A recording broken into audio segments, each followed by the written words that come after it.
Tout de suite, on retrouve Pascal Atenza, c'est les paris de Pascal. On va parier sur le contrôle des chômeurs par Pôle emploi. Et oui, c'est parti, Pôle emploi contrôle les chômeurs pour savoir s'ils cherchent vraiment du travail. Alors on pourrait faire aussi la même chose, contrôler les ministres pour voir s'ils font vraiment bien leur travail. Je pense qu'on aurait des surprises. Alors en fait, on nous explique que c'est pour les aider à être efficaces dans leur recherche. Regardez, Jean-Vincent Placé, ancien écolo, recherche du travail.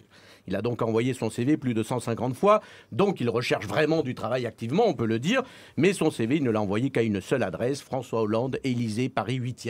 Évidemment, les réponses sont toujours négatives et le Pôle emploi peut l'aider à mieux cibler ses recherches. Voilà, j'espère que vous comprenez mieux le contrôle de Pôle emploi. Voilà, tous les paris sont ouverts sur la vie probable sur Mars. Oui, les scientifiques, et effectivement, les scientifiques de la NASA en sont sûrs, il y a de l'eau liquide sur Mars. Bon, il n'y a pas de quoi être fier. Nous, en France, on avait trouvé de l'eau dans les poumons de Johnny. Voilà, ça c'était un exploit. Il va mieux maintenant, donc on peut en parler. Et puis on n'arrête pas de dire depuis hier que pour avoir la vie, il faut de l'eau. Mais non, moi après 25 ans de mariage pour créer la vie avec ma femme, on a aussi besoin d'un peu d'alcool. Ça peut toujours aider, évidemment. Mais c'est une découverte essentielle. S'il y a de l'eau, il y a peut-être de la vie. Nadine Morano espère juste que ce sera une vie de race blanche. Mais là, il faudra attendre d'autres résultats. Et on attend justement le résultat d'autres travaux scientifiques. Alors on reste au conditionnel. D'après les chercheurs, il y aurait, on est prudent, il y aurait des téléspectateurs devant le grand journal de Canal+, ça reste à confirmer. Des signes de vie auraient été captés sur le canapé rouge de Vivement Dimanche de Michel Drucker.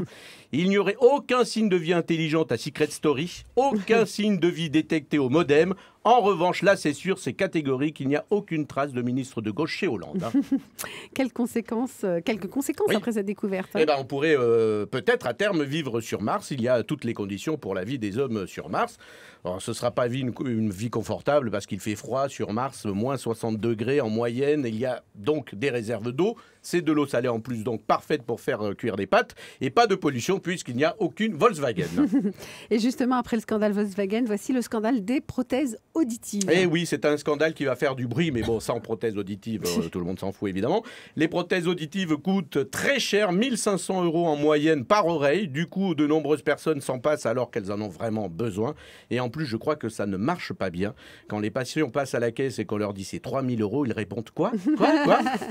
On parie sur l'événement de la rentrée à la télé, c'est la série Les Revenants, saison 2. Eh oui, alors je ne comprends pas cet engouement pour cette série qui cartonne en France, mais aussi dans le monde entier. Les téléspectateurs de Canal+ ont eu un moment d'espoir quand on leur a dit qu'il y avait des revenants. Ils pensaient voir revenir Antoine Decaune ou les Guignols de l'info. Mais non, c'est la série Les Revenants.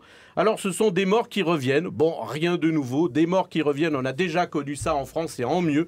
Des morts qui revenaient et qui votaient pour Jean Tibéri. Voilà, c'est quand même mieux là. Merci Pascal, on retrouve les paris de Pascal Atenza demain à la même heure sur France Bleu.